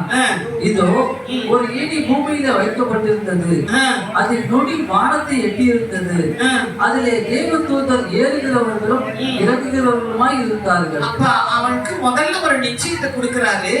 என்னைக்கு உன் வாழ்க்கையில நான் வரணும், அப்ப உன்னுடைய விண்ணப்பங்கள் எல்லாம் கேட்கப்படும். அதனால வானத்துக்கு பூமிக்கு ஏணி வச்ச மாதிரி மேலே கிளி இறங்க தேவதூதர்ல பாரு. முதல்ல சபைக்குள்ள வர உனக்கு ஒரு நிச்சயம் வேணும். என்னன்னு, என் ஜெபம் கேட்கப்படும். ஏன்னா நான் ஒரு நாள் அவன் அலைஞ்சான், அனாதையா மாதிரி வந்தான். ஆனா அனாதை இல்ல. இப்ப நீ வந்திருக்கிறது ஒரு தேவனுடைய வீடுன்னு காமிக்கிறதுக்காக முதல்ல ஒரு லேடர் காமிக்கிறாரு, மேலே கீழே அது ஏறுறத. முதல்ல உன் ஜபத்துக்கு பதில் இருக்குன்னு அப்பதான் உன் மனசுல ஒரு இளைப்பாறுதல் வரும். இல்லைன்னா இளைப்பாறுதல் இருக்காது. அந்த இளைப்பாறுதலை கொடுக்கதான் இன்னைக்கு ஆண்டவர். இன்னைக்கு ஒரு குறைவு, அந்த இளைப்பாறுதல் இல்லாம நிறைய மண்டை இன்னைக்கு போர்க்களமா இருக்கு. அந்த இளைப்பாறுதல் எப்ப வருவோம் அப்பதான் நீ ஆலயத்தை கட்டுவ. ஆமென். அதான் அப்படிங்க. அதற்கு மேலாக கர்த்தர் நின்று, நான் உன் தகப்பனாகிய ஆபிரகாமின் தேவனும் ஈசாக்கின் தேவனுமாகிய கர்த்தர், நீ படுத்திருக்கிற பூமியை உனக்கும் உன் சந்ததிக்கும் தருவேன். உன் சந்ததி பூமியின் தூளை போல் இருக்கும். நீ மேற்கேயும் கிழக்கேயும் வடக்கேயும் தெற்கேயும் பரப்புவாய். உனக்குள்ளும் உன் சந்ததிக்குள்ளும் பூமியின் வம்சங்கள் எல்லாம் ஆசீர்வதிக்கப்படும். எப்படி ப்ராமிசஸ். அது மாதிரி தான் நமக்கும் ஆண்டவர் ரட்சிக்கப்பட்டனே அவ்வளவு வாக்கு தத்தங்கள். நான் உன்னோடு இருந்து நீ போகிற இடத்தில் எல்லாம் உன்னை காத்து இந்த தேசத்துக்கு உன்னை திரும்பி வர பண்ணுவேன். நான் உனக்கு சொன்னதை செய்யும் அளவும் உன்னை கைவிடுவதில்லை என்றார். அவர் சொல்றாரு, ஒரு நாளும் இனிமே அந்த நிச்சயத்துக்குள்ள இருந்தா மண்டைக்குள்ள போராட்டம் வராதுங்க. ஆமென். பேட்டில் ஃபீல்ட் வராதுங்க மண்டையில. அந்த இளைப்பாறுதலை இழந்து போக மாட்டோங்க. நீங்க ஆண்டவர் சொல்றாரு, ஓல் எல்லாம் இருக்கு, நீங்க நல்ல பிள்ளைங்க, அழகா ஊழியம் செய்றீங்க, நல்லா போறீங்க, ஆனா மண்டையில இளைப்பாறுதல் இல்லையேப்பா. அதனாலதான் தாவீதுக்கு சுத்திரி யுத்தம். இப்ப படிச்ச வசனத்துல இருந்து அவன் யுத்தம் வந்ததுனால அவன் ஆலயத்தை கட்ட முடியலப்பா. ஆலயத்துக்கான பொருளெல்லாம் சேர்த்தான், ஆனா ஆலயத்தை கட்ட முடியலப்பா. அது போல நிறைய பேரை சந்திக்கிறீங்க, ஆனா ஆலயத்துக்குள்ள அவங்களை கொண்டு வர முடியாம நிக்கிறீங்க. ஆமே. ஏன்னா உங்க மண்டைக்குள்ள என்ன இருக்கு? யுத்தம் ஓடிட்டு இருக்கு. யுத்தம் இல்லாத ஒரு சாலமோனுடைய காலத்துலதான் ஆலயத்தை நான் கட்டுவிப்பேன். யுத்தம் இல்லாம எப்போ உங்க மண்டை இளைப்பாகி இருக்கோ அன்னைக்குதான் நீங்க பிடிக்கிற ஆத்மாலாம் சர்ச்சுக்குள்ள வரும். அப்பதான் ஒவ்வொரு கல்லா நீங்க ஆலயமாய் சேர்த்து கட்டுவீர்கள். ஆமே. இந்த இளைப்பாறுதல் எங்கேயோ இழந்து போயிட்டீங்க. அவனுக்கு அந்த இளைப்பாறுதல் இல்ல. ஆண்டவர் சொல்றாரு, நீ எங்க வந்திருக்க தெரியுமா அப்படின்னு காமிக்கிறாரு. படிப்பா. யாக்கோபு நித்திரை தெளித்து விழித்த போது, மெய்யாகவே கர்த்தர் இந்த ஸ்தலத்தில் இருக்கிறார், இதை நான் அறியாதிருந்தேன் என்றான். அவன் பயந்து, இந்த ஸ்தலம் எவ்வளவு பயங்கரமா இருக்கிறது, இது தேவனுடைய வீடே அல்லாமல் வேறல்ல, இது வானத்தின் வாசல் என்றான். இதுதான் தேவனுடைய வீடு. தேவனுடைய வீடுன்னா சபை. சபையில தேவன் இருக்கிறார்ன்றத அன்னைக்குதான் அவன் இளைப்பாறுதல் இல்லாம இருக்கிற ஒரு மனுஷன் முதல்ல ஆண்டவர் அவனுக்கு காமிக்கிறது, நீ இளைப்பாறுதல் இல்லாம வந்திருக்கிய, இனி பயப்படாத, உனக்கு இனி இளைப்பாறு. வானத்துக்கும் பூமிக்கும் ஏணி இருக்கிற மாதிரி நீ செய்யற ஒவ்வொரு ஜபமும் எனக்கு வரும்பா, ஒவ்வொரு வேண்டுதலும் நான் கேட்பேன்ப்பா. அப்புறம் இனி நீ இளைப்பாறுதலை இழந்துறாங்க, தைரியமா நான் உன் கூடயே இருப்பேன். இது எல்லா வாக்கு தத்தங்களும் ரட்சிக்கப்படும்பொழுது நமக்கு கொடுக்கப்படுது. ஆனா ஆண்டவர் கேட்கிறான், அந்த இளைப்பாறுதலை படிக்க. அதிகாலையில் யாக்கோபு எதுக்கு படிச்சிருக்க? 17. அதிகாலையிலே யாக்கோபு எழுந்து தன் தலைக்கு வைத்திருந்த கல்லை எடுத்து அதை தூணாக நிறுத்தி அதன் மேல் எண்ணெய் வார்த்து. அவன் என்ன சொல்றான், நான் தலையில வச்சிருந்தது கல் இல்ல, இந்த கல்லு ஆண்டவராகிய இயேசு கிறிஸ்து நினைக்கிறேன். ஆனா இது வெறும் கல் இல்ல, அது மேல எண்ணெய் வார்த்து இது அபிஷேகம் பண்ணப்பட்ட கல்லுன்னு. ஆமென். மனுஷனா வந்தாரு, ஆனா வெறும் மனுஷனா இல்ல, அபிஷேகம் பண்ணப்பட்ட ஒரு மனுஷனா வந்தாரு. எதுக்கு வந்தாரு? தேவனுடைய வீட்டை ஸ்தாபிக்கும்படியாய் வந்தார். ஆமென். சபையை ஸ்தாபிக்கும்படியா வந்தார். ஆமென். அதனால அவர் சொல்றாரு, அவன் யாக்கோபை புரிஞ்சுக்கிட்டேன் நானு, இப்படித்தான் ஒரு நாள் ஆண்டவராகிய இயேசு கிறிஸ்து அபிஷேக பெற்ற ஒரு மனுஷனா வந்து பூமியில இந்த சபையை ஸ்தாபிப்பாரு.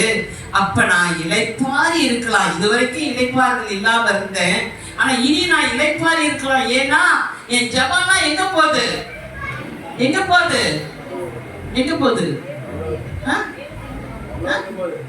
சத்தமா மைக் இருக்குல்ல, இல்லையா? சொல்லு. தேவ சமூகத்துக்கு பரலோகத்துக்கு போகுது.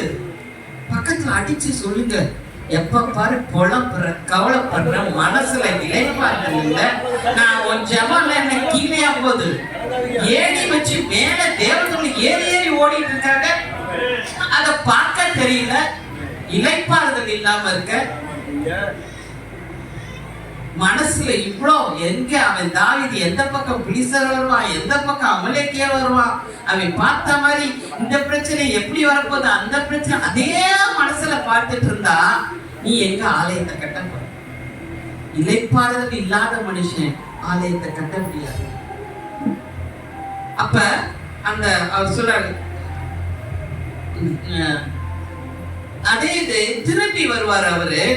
நல்ல ஆண்டவர் சொல்ற 35வது அதிகாரம் 1வது வசனத்துல ஆண்டவர் நிறைய அனுபவத்தை அவனுக்கு கொடுத்து டீச் பண்ணி அனுப்பும் போது 35:1 தேவன் யாக்கோபை நோக்கி, நீ எழுந்து பெத்தேலுக்கு போய் அங்கே குடியிருந்து நீ உன் சகோதரனாகிய ஏசாவின் முகத்திற்கு விலகி ஓடி போகிற போது உனக்கு தரிசனமான தேவனுக்கு அங்கே ஒரு பலிபீடத்தை உண்டாக்கு என்றார். அப்பொழுது நாம் எழுந்து பெத்தேலுக்கு போவோம் வாருங்கள், எனக்கு ஆபத்து நேரிட்ட நாளில் என் விண்ணப்பத்துக்கு உத்தரவு அருளி செய்து நான் நடந்த வழியில என்னோடு கூட இருந்த தேவனுக்கு அங்கே ஒரு பலிபீடத்தை உண்டாக்குவேன் என்றார். நிச்சயத்துக்கு வந்துட்டான் அவன் மனசு. அப்போ முதல்ல நீங்க கூடவே இருந்தீங்கன்னா அப்ப இளைப்பாறுதல் இல்லை அவன் மனசுல.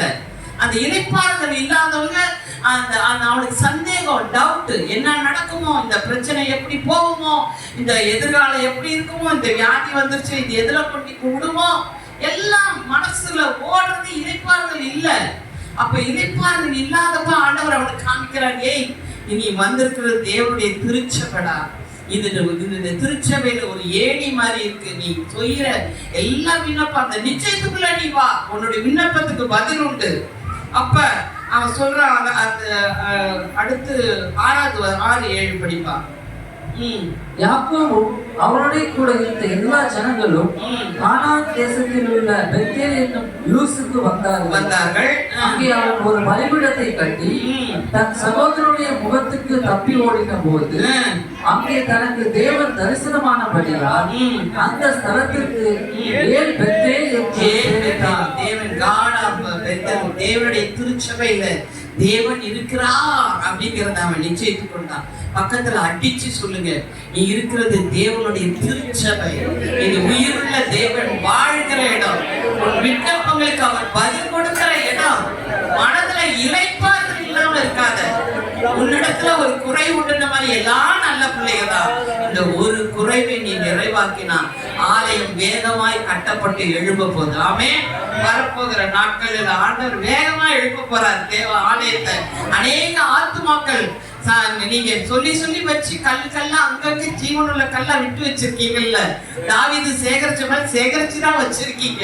ஆனா உள்ளதானே கொண்டு வர முடியல. இந்த வருஷம் உள்ள கொண்டு வந்துருவீங்க. ஆமே, கொண்டு வந்து சேர்ப்பீங்க. ஆமே.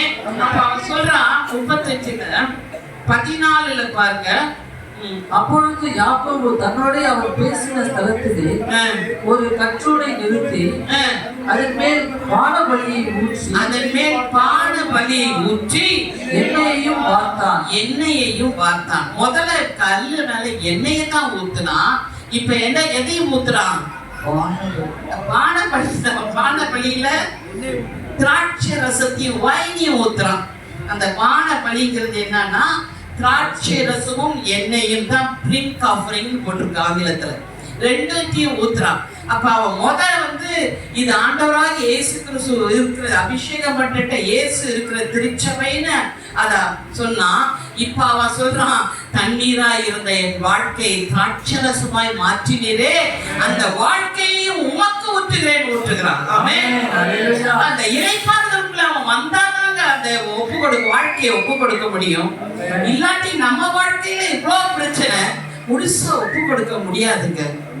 மண்டையில இவ்வளோ பிரச்சனை ஓட்டுனா தம்பி ஆசீர்வாதம் இல்லையா? இல்ல அப்பா மாதிரி அண்ணன் நான் சொல்லுவேன், அண்ணன் மாதிரி இந்த அம்மாவும் ஆரம்பிச்சிட்டாங்கடா நம்மளையே பிடிச்சி இல்ல அதெல்லாம் இல்லையே. இவ்வளோ ஓட்டுனா மண்டையில வாழ்க்கையை எப்படிங்க ஊத்துறது? ஆண்டவருக்கு வாழ்க்கையை வேற எங்கேயா ஊத்திட்டு இருக்கோங்க. என் மனசு அங்க இங்க ஓடிட்டு இருக்கே, இவ்வளவு அலைப்பாய்த்து, இவ்வளவு பயம் இருக்கே, இவ்வளவு கவலை இருக்கே. ஆண்டவர் சொல்ல நீ என் அப்பப்ப என்கரேஜ் பண்ணிடுற பாருங்க. ஆண்டவர் சொல்றாரு நீ என் இருதயத்துக்கு ஏற்றவன் தான்ப்பா. அப்படிதானே? ஆமா, ஆசீர்வாதம் என் இருதயத்துக்கு ஏற்றவன் தான். நீ நல்லாதான் தாவீது மாதிரி கல்லெல்லாம் பார்த்து தான் வைக்கிற. கொண்டாந்து சேரப்பா ஆலயத்துல ஏன் சேர்க்க முடியல சொல்லுங்க? மண்டையில இவ்வளவு ஓடுதே. ஆண்டவர் சொல்ற யுத்த புருஷன் கட்ட முடியாது, நீ இளைப்பாரி இருக்கிற காலத்துல தான் கட்ட ஆரம்பிக்கும். அந்த யோவான் 14:1 யோவான் 14:1 உங்கள் இருதயம் கலங்காதிருப்பதாக, இருதயம் கலங்காதிருப்பதாக. தேவனிடத்தில் விசுவாசமாய் இருங்கள், என்னிடத்திலும் விசுவாசமாய் இருங்கள். சொல்றாரு பாருங்க, ஏன் கலங்குது? அவர் கண்டுபிடிச்சிட்டாரு ஏன் கலக்கம். எங்க என்ன போயிடுச்சாங்க? ஏன் மண்டையில இவ்வளவு கலக்கம் சொல்லுமா? ஏன் உங்களுக்கு மண்டையில இவ்வளவு கலக்கம்? எங்களுக்கு எங்க கலக்கம் இல்ல, கலக்கம் இருந்தா சொல்லுங்க. சரி, பின்னாடி சொல்லுங்க. கலக்கம் இருக்கிற ஏன் மண்டையில அவ்வளவு கலக்கம்? எது போயிருச்சு? விசுவாசம் போயிருச்சு. அதனாலதான் அவர் சொல்றாரு, என்னன்னு சொல்றாரு? உங்கள் இருதயம் கலங்காதிருப்பதாக, தேவனிடத்தில் விசுவாசமாய் இருங்கள், என்னிடத்திலும் விசுவாசமாய் இருங்கள். 2-6 வரைக்கும் படிப்ப. என் பிதாவின் வீட்டில் அநேக வாசஸ்தலங்கள் உண்டு. அப்படி இல்லாதிருந்தால் நான் உங்களுக்கு சொல்லி இருப்பேன். ஒரு ஸ்தலத்தை உங்களுக்காக ஆயத்தம் பண்ண போகிறேன். நான் போய் உங்களுக்காக ஸ்தலத்தை ஆயத்தம் பண்ணின பின்பு நான் இருக்கிற இடத்திலே நீங்களும் இருக்கும்படி நான் மறுபடியும் வந்து உங்களை என்னிடத்தில் சேர்த்துக் கொள்ளுவேன். நான் போகிற இடத்தை அறிந்திருக்கிறீர்கள், வழியையும் அறிந்திருக்கிறீர்கள் என்றார். தோமா அவரை நோக்கி, ஆண்டவரே, நீ போகிற இடத்தை அறியோமே, வழியை நாங்கள் எப்படி அறிவோம் என்றார். அதற்கு இயேசு, நானே வழியும் சத்தியமும் ஜீவனுமாய் இருக்கிறேன். என்னை அல்லாமல் ஒருவனும் பிதாவிடத்தில் வரான். சொல்றார் பாருங்க, 2வது வசனம். பிதாவின் வீட்டில் அநேக வாசஸ்தலங்கள் இருக்கு, அதனால நான் என்ன செய்ய போறேன்? உங்களுக்கு ஒரு சொல்லுங்க. என்னதான் சொல்ல வராது இதுல இருந்து எனக்கு புரியல. சொல்லுங்க யாராவது. சும்மா தைரியமா சொல்லுங்க, ஒன்னும் திட்ட மாட்டேன். இந்த காலத்துல திட்டினதெல்லாம் அண்ணதாத பின்னாடி ஒருத்தர் இருக்காரு, அதுக்கெல்லாம் சொல்லுங்க. என்ன சொல்ல வர்றாரு?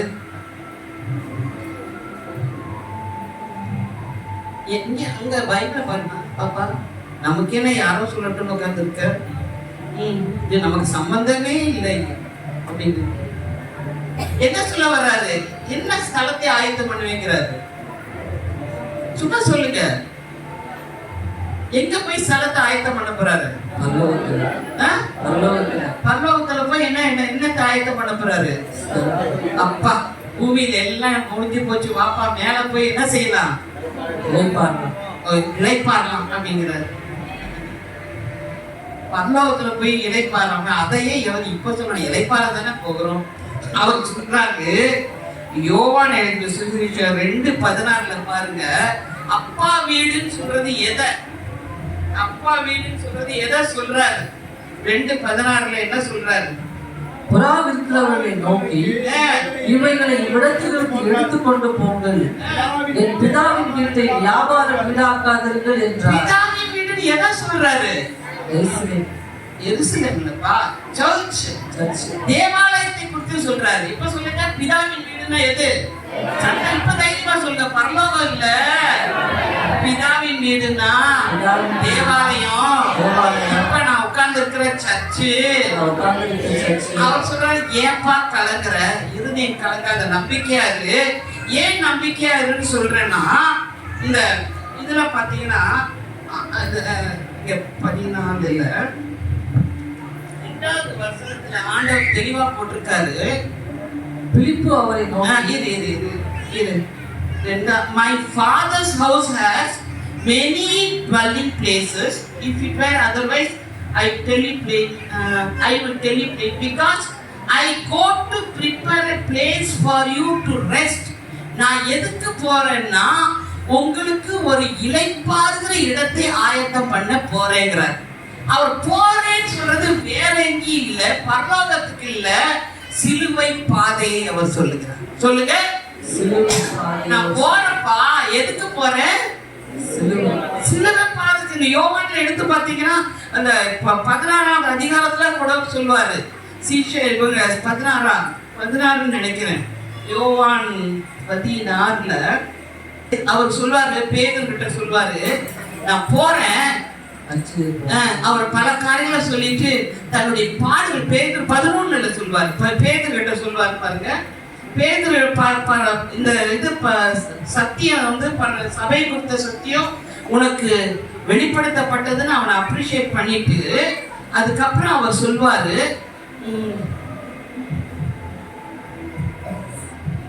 மத்தேயு 11, யோவான் 11 பார்க்காதீங்க, மத்தேயு 11ல படிய பேதுரு கிட்ட சொல்வார் இல்லையா,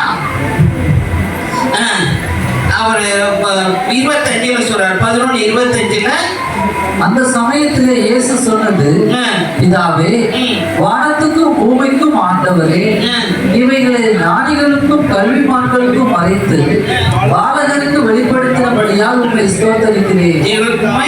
நான் ஸ்தோத்தரிக்கிறேன் சொல்றார்.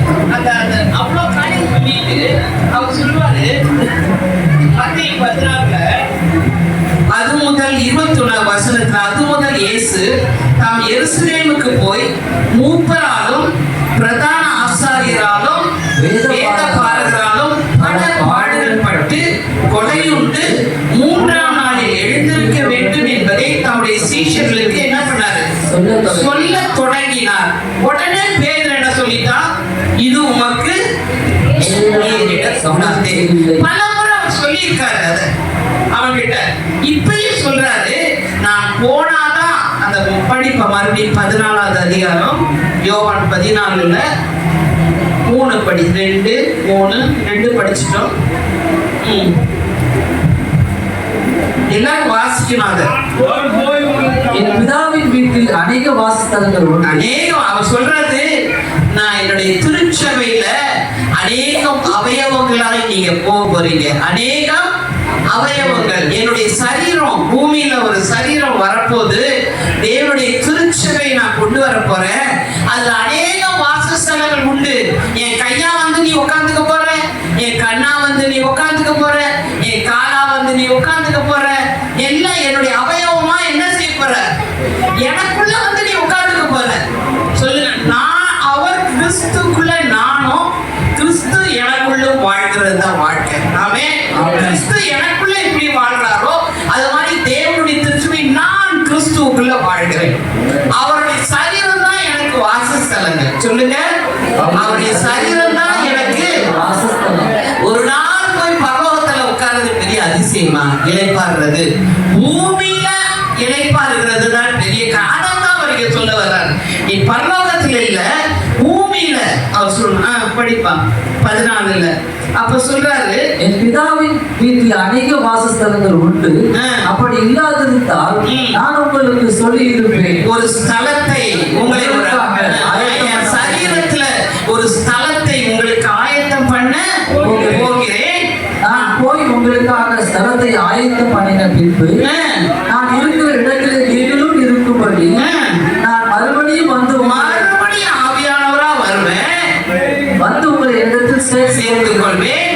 நான் போகிற இடத்தை அறிந்திருக்கிறீர்கள், வழியையும் அறிந்திருக்கிறீர்கள். அவர் தான் சொல்லியிருக்காரு, சீஷர்ல அடைய பாடுபட போறேன், சிலுவையில் அறைய போறாங்க, மறுபடியும் எல்லாத்தையும் நான் போய் என் வழியை அறிந்திருக்கிறீர்கள்ன்றாங்க. அப்ப அப்படி தோமா கேட்கிறாரு, ஆண்டவரே நீ போகிற இடத்தை அறியோமே, வழி எப்படி அறிவோம்? மந்த புத்தி இல்ல, இவ்வளவு சொன்னாலும் மண்டையில ஏற, நீ போகிற வழி எது?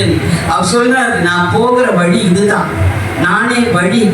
அதான் சொல்றாரு, என் பின்னை பின்பற்ற விரும்புகிறவன் தன் சிலுவையை எடுத்துக்கொண்டு என் பின்னாடி வரக்கிறவன், அதுதான் வழி, நானே வழி, நான் போகிற வழி இதுதான். நீ அறிந்து இருக்கிறீங்க, உங்ககிட்ட சொல்லி இருக்கிறேன், என் சிலுவை அந்த பாதைக்கு நான் போறேன்.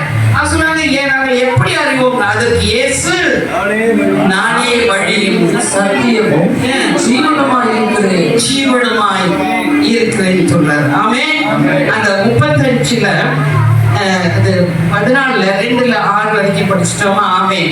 அப்ப ஆண்டவர் இந்த நாள்ல நம்மை ஒரு ஸ்தலத்தை ஆயத்தம் பண்ணி, அந்த ஸ்தலமாகிய தேவனுடைய திருச்சபை ஆயத்தம் பண்ணி, அந்த திருச்சபையில நமக்கு இளைப்பாறுதலை கொடுத்திருக்கிறார். ஆமென்.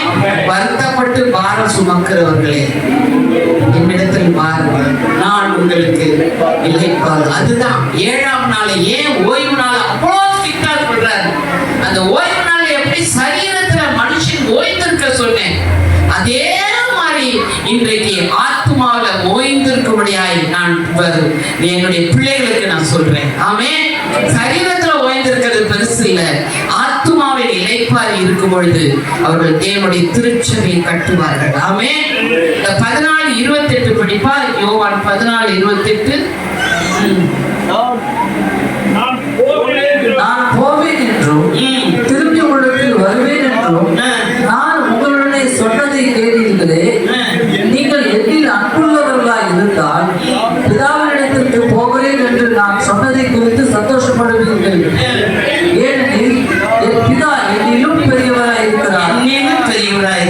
ஆமென். அவர் சொல்றாரு, அதனால நான் பிதா வீட்டுக்கு போறேன்னா சந்தோஷப்பட்டீங்கன்னா, நாங்கள் இந்த இன்னும் நல்லா படிச்சீங்கன்னா, அவர் எனக்குள்ளும் நாங்கள் உங்களுக்குள்ளும் திருச்சபையில நாங்கள் இருப்போன்றார் ஆண்டவர். ஆமென்.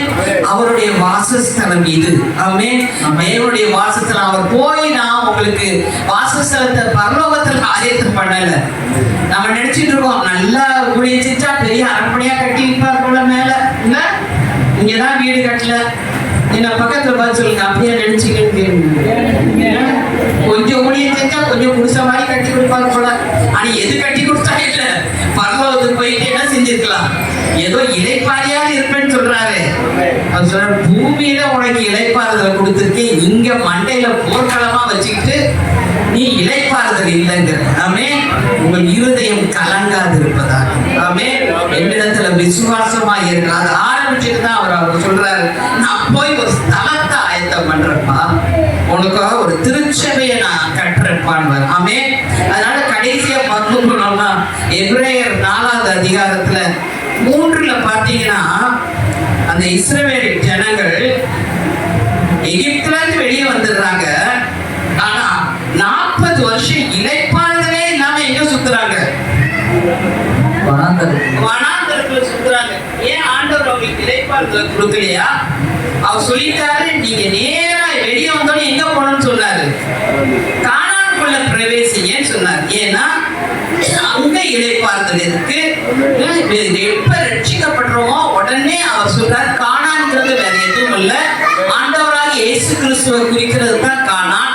அதனால அவர் சொல்றாரு, நீங்க வெளியத்துல வெளியே வந்து உங்களை கானானுக்குள்ள பிரவேசிக்க பண்ணதான் நான் வெளியே கொண்டு வந்தேன். ஆண்டவராக இயேசு கிறிஸ்துக்குள்ள ஒரு அருமையான ஆசீர்வாதமான இளைப்பாறுதலின் வாழ்க்கை இருக்கு. அந்த இளைப்பாறுதலுக்குள்ள பிரவேசிக்கதான் சொன்னேன் அப்படின்னு சொன்னா, இவங்க அதுக்குள்ள பிரவேசிக்காம மண்டையை போட்டு குழப்பி குழப்பி குழப்பி கடைசியில வனாந்தரத்துல என்ன பண்ணாங்க? எத்தனை வருஷம் சுத்தினாங்கம்மா?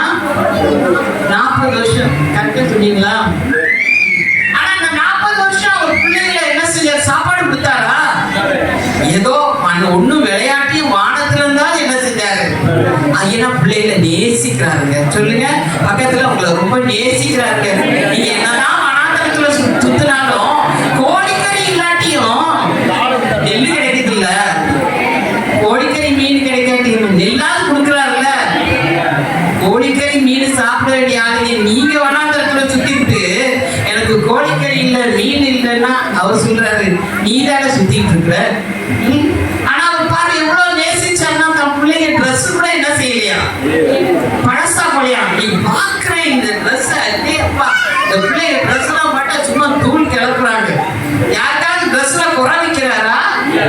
இல்ல. நல்ல ஆசீர்வாதம் தம்பி, நல்ல டீ, அந்த ஷர்ட் கலரை இங்க அடிக்குது, நல்ல மஞ்சள் மங்களகரமா வந்திருக்காரு. ஏதாவது குறை வச்சிருக்காரா? ஆனா வனாந்தரத்துல சுத்துறேன் நானு அப்படின்னு தான் அவர் சொல்றாரு. ஆனால் அவர் சட்டை பழசாகவில்லையே. இல்ல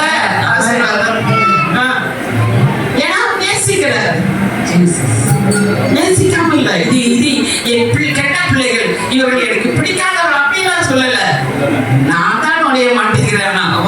அவர் என் மேல பிரியமா இருக்கிறாமே. நான் தான் அனுபவிக்கல, அவர் என் மேல. அதனால அது செருப்பு கூட போய் பெரிய பாக்குறேன், அப்படி இருக்க அட்டகாசமா செருப்பு. நான் நல்ல பெரிய புது செருப்பு போட்டுட்டு தான் பாத்துட்டு போனேன். அது யார் செருப்பும் தெரியல, நல்லா இருந்துச்சு. பாருங்களேன் எப்படி செருப்பு போட்டிருக்கீங்க. செருப்பே அந்து போகலையாங்க, செஸ் பாழாகல. ஆனா எங்க சுத்துறாங்க? ஆனா மண்டையில இளைப்பாறுதல் இருந்துச்சா? மீன் இல்லையே, காடை இல்லையே, ஒரு இது நல்ல ஒரு செழிப்பு இல்லையே, ஒரு இலைக்கும் மண்ணாதானா? இளைப்பாறுதல் இல்லைங்க. ஆண்டவர் சொல்றார் அந்த ஜனங்க. அதனால 4வது அதிகாரத்துல சொல்றாரு, அந்த 3வது அதிகாரத்துல ஃபுல்லா அவங்களை திட்டிட்டு 4வது அதிகாரத்துல சொல்றாரு, ஆனபடியினாலே அவருடைய இளைப்பாறுதலில் பிரவேசிப்பதற்கு ஏதுவான வாக்குத்தத்தம் நமக்கு உண்டாயிருக்க உங்களில் ஒருவனும் அதை அடையாமல் பின்வாங்கி போனவனாக காணப்படாதபடிக்கு பயந்திருக்கிறோம். அவர் சொல்றாரு பயந்துரு. அந்த 7ஆம் நாள் ஓய்வு நாளை குறிச்சு நான் எவ்வளவு கண்டிஷன் போட்டேன். என் சாப்பாட்டுக்கு அடுப்பெரிக்க வேணுமே, விறகு கொடுக்காதட்டார் ஆண்டவர். மனசுக்குள்ள கூட நான் சாப்பாட்டுக்கு நாளைக்கு எதிர்காலத்துக்கு என்ன செய்வேன், என் வேலைக்கு என்ன செய்வேன் குழம்பாதீங்க, மண்டையில யோசிக்காதீங்க. விறகு பொறுக்கிறப்ப அவனுக்கு ஆத்மா செத்து போயிடும். ஆண்டவர் சொல்றாரு மனசுல கூட போட்டு கவலையும் இதையும் போட்டு நோண்டிக்கிட்டே இருந்தீங்கன்னா அவ்வளவுதான். அவர் சொல்றாரு உன் ஜாக்கிரதையாய் பயந்து இருக்க கடவீர்கள். ஏனெனில் சுவிசேஷம் அவர்களுக்கு அறிவிக்கப்பட்டது போல நமக்கும் அறிவிக்கப்பட்டது. கேட்டவர்கள் விசுவாசம் இல்லாமல் கேட்டபடியினால் அவர்கள் கேட்ட வசனம் அவர்களுக்கு பிரயோஜனப்படவில்லை. பிரயோஜனப்படவில்லை. விசுவாசித்தவர்களாகிய நாமோ அந்த இளைப்பாறுதலில் பிரவேசிக்கிறோம். அவருடைய கிரியைகள் உலக தோற்றத்துக்கு முதல் முடிந்திருந்தும் இவர்கள் என்னுடைய இளைப்பாறுதலில் பிரவேசிப்பதில் என்று என்னுடைய கோபத்திலே ஆணையிட்டேன் என்றார். மேலும் தேவன் தம்முடைய கிரியைகளை எல்லாம் முடித்து 7ஆம் நாளிலே ஓய்ந்திருந்தார் என்று 7ஆம் நாளை குறித்து ஒரு இடத்தில் சொல்லி இருக்கிறார். அந்த 7ஆம் நாள்ல ஆண்டவர் ஓய்ந்திருந்தார். அந்த 7ஆம் நாள் தான் மனுஷனுக்கு முதல் நாள். முதல்ல ஆரம்பிக்கும் போது நான் சொன்னேன் இல்லையா, மனுஷனுடைய முதல் நாள் எதுதான்? முதல் நாள் எது? 7ஆம் நாள். அந்த 7ஆம் நாள்ல அவன் எந்த அவ்வளோ பார்க்கலாம், அவனுக்கு அவனுடைய தேவைகள் எல்லாத்தையும் ஆண்டவர் உண்டாக்கி வச்சிருக்காரு. ஆண்டவர் சொன்னாரு நீ இளைப்பாரி என்னோட உறவா இருடா, நானும் இளைப்பாரி இருக்கேன், நீயும் இளைப்பாரி, 2 பேரும் உறவா இருக்கதான் இந்த 7ஆம் நாளை நான் ஆசீர்வதிச்சிருக்கேன், இதை இழந்துடாதேன்னாரு. ஆமென். ஆனா அதை இழந்து போனா, ஆனா மறுபடியும் கல்வாரி சிலுவையினால ஆண்டவர் அந்த பாதையில போய் நமக்கு திரும்பவும் அந்த இளைப்பாறுதலை கொடுத்திருக்காரு. பயந்திருக்க கடவீர்கள். 10-11 படி அந்த நாளில். ஏனெனில் அவருடைய இளைப்பாறுதலில் பிரவேசித்தவன் தேவன் தம்முடைய கிரியைகளை முடித்து ஓய்ந்தது போல தானும் தன் கிரியைகளை முடித்து ஓய்ந்திருப்பார். ஓடி அங்க ஓடி அந்த அடங்கி இதை அடங்கி அதை அடகு வச்சு இதை அடகு வச்சு அந்த குழுவுல சேர்ந்து இந்த குழுவுல சேர்ந்து உன் கிரியையை விட்டு ஓய்ந்துரு. ஆகையால் அந்த திருஷ்டாந்தத்தின்படி ஒருவனாகிலும் கீழ்ப்படியாமையினாலே விழுந்து போகாதபடிக்கு நாம் இந்த இளைப்பாறுதலில் பிரவேசிக்க ஜாக்கிரதையாக இருக்க கடவோம். அப்படியே எதிர்ப்போமா? ஆண்டவர் சொன்னது ஜெபிக்கும் போது சொன்னது ஒன்னேயோட தான் அவங்களை குறிச்சு, என் பிள்ளைங்க நல்ல பிள்ளைங்க, அருமையான பிள்ளைங்க தான். ஆனா மனதுல ஒரு இளைப்பாறுதல் இல்லாம இருக்காங்க. ஆனா இந்த வருஷம் வாக்குத்தத்தமா நான் அவங்களுக்கு கொடுத்திருக்கேன். உங்கள் குறைவு எதுவோ அதை கிறிஸ்துவுக்குள் நிறைவாக்குவேன் சொன்னபடி இன்றைக்கு என் பிள்ளைங்க அப்பா என் வாரத்தெல்லாம் நான் உங்ககிட்ட நாங்க இறக்கி வைக்கணும்னு சொல்றப்ப பரிசுத்த ஆவியாளர் சொல்றாரு அது அப்படியே நான் வைப் அவுட் பண்றேன். இன்றைக்கு புதுசா பாஸ்டர் அண்ணன் சொன்ன மாதிரி இன்னைக்கு புதிய வாழ்க்கை புது சிருஷ்டியா நான் மறுபடியும் எடுக்கிறேன்னு சொல்லுகிறீங்களா? ஓ உமக்கு நன்றி ஆண்டவரே, உமக்கு நன்றி அப்பா, உமக்கு நன்றி. ஆண்டவராக இயேசு கிறிஸ்து 30 வருஷம் பூமியில இருந்தாரு, 3 வருஷத்துக்குள்ள ஊழியத்தை முடிச்சிட்டாரு. 30 அதுபோல இது உங்களுடைய 34வது வருஷ ஆரம்பத்துல மறுபடியும் ஒரு பரிசுத்த ஆவியின் அபிஷேகம், ஒரு பலத்த காற்றா இந்த இடத்துல வீசட்டும். ஓ, உமக்கு நன்றி ஆண்டவரே. Thank you Holy Spirit. அப்படியே அந்நிய பாஷை